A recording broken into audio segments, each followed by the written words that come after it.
आज हम आपकी मुलाकात चिंटू और उसकी मम्मी से कराएंगे।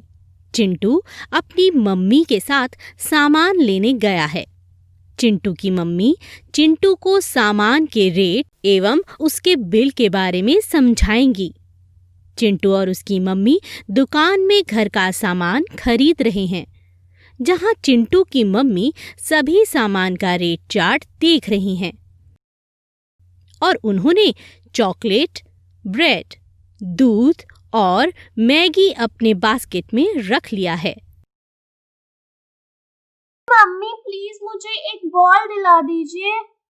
बेटा, मेरे पास ज्यादा पैसे नहीं बचे हैं। मैंने बहुत सारा सामान ले लिया है। बॉल फिर कभी ले लेंगे। अभी तो दुकानदार ने बताया ही नहीं है कि कुल कितने पैसे हुए हैं। मुझे पूरी उम्मीद है कि एक बॉल तो आ ही जाएगी इन पैसों से। नहीं बेटा, मैंने जोड़ लिया है। हमारे पास बॉल लेने के लिए पैसे नहीं बचेंगे। पर कैसे?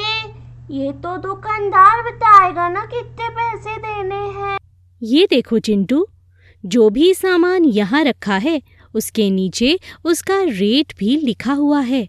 जैसे कि यह चॉकलेट 10 रुपए की है, ब्रेड 15 की है, दूध 10 रुपए का और मैगी 30 रुपए की है। हमने एक पैकेट मैगी, एक पैकेट दूध, एक पैकेट ब्रेड और 2 चॉकलेट ली हैं, यानी कि हमें दुकानदार को 75 रुपए देने हैं और मेरे पास 100 रुपए हैं। अगर हम दुकानदार को 100 रुपए देंगे तो वह हमें 25 रुपए वापस करेगा। तो फिर बचे हुए पैसे से मुझे बॉल दिला देना। यह देखो, बॉल के नीचे उसका भी मूल्य लिखा हुआ है।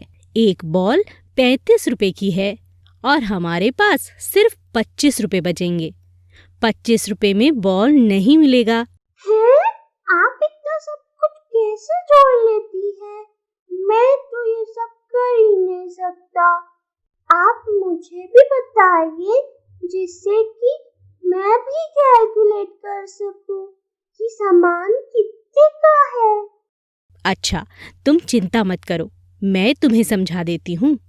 फिर तुम भी मेरी तरह सब कुछ कैलकुलेट कर लोगे। ये बहुत इजी होता है। इधर देखो, बटर के नीचे 10 रुपए लिखा है। इसका मतलब कि एक बटर 10 रुपए का है। और इधर देखो, यह कैंडी 5 रुपए की है। जहाँ पर भी जो सामान रखा है उसके नीचे उसकी कीमत लिखी हुई है, यानी वो सामान उतने ही रुपए का मिलेगा। जैसे कि एक साबुन की टिक्की 30 रुपए की होगी, है ना मम्मी? हाँ, बिल्कुल सही चिंटू, तुम तो बहुत जल्दी सीख गए। चिंटू और उसकी मम्मी बिल काउंटर की ओर जाते हैं। वहाँ दुकानदार सभी सामान का बिल बना कर देता है। ये क्या है मम्मी? यह हमारा सामान का बिल है। मम्मी, बिल क्या होता है? हमने जो सामान खरीदा है यह उसी का बिल है। इसमें लिखा है कि हमने क्या क्या सामान खरीदा है और हर सामान के सामने उसकी मात्रा एवं मूल्य भी अंकित है। सबसे नीचे सभी सामान के मूल्य का योग भी लिखा हुआ है। यह देखो, हमने एक ब्रेड ली। एक ब्रेड 15 रुपए की है। हमने 2 चॉकलेट ली हैं। एक चॉकलेट का मूल्य 10 रुपए है, तो 2 चॉकलेट 20 रुपए की हुई। एक पैकेट दूध 10 रुपए का है और एक पैकेट मैगी 30 रुपए की है। यह देखो, इसमें क्वांटिटी भी लिखी हुई है कि हमने कौन सा सामान किस मात्रा में लिया है और फिर मात्रा के हिसाब से राशि भी लिखी हुई है। सभी सामान की राशि जोड़कर कुल राशि भी अंकित है। बिल देखकर हम यह आसानी से समझ सकते हैं कि हमने क्या क्या सामान किस मात्रा तथा किस मूल्य में खरीदा है। कुल योग देखकर हम आसानी से समझ सकते हैं कि हमें दुकानदार को कितने पैसे देने हैं। अच्छा, बिल का कोई और भी यूज होता है क्या? हाँ चिंटू, बिल का एक और भी फायदा होता है। हमें अगर कोई भी सामान बदलना है तो बिल दिखाकर वो सामान सीमित समय के अंतराल में हम बदल सकते हैं। और अगर सामान में कुछ खराबी है तो भी बिल की सहायता से हम सामान बदल सकते हैं। अरे वाह, बिल के तो बहुत ही फायदे हैं। तो चिंटू, तुमको रेट चार्ट और बिल के बारे में सब कुछ समझ में आ गया?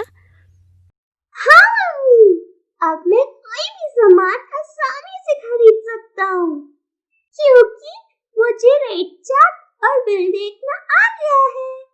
शाबाश चिंटू, आज के सत्र में हमने रेट चार्ट और बिल को समझा। अब अगले सत्र में हम रेट चार्ट और बिल पर आधारित कुछ प्रश्न हल करेंगे।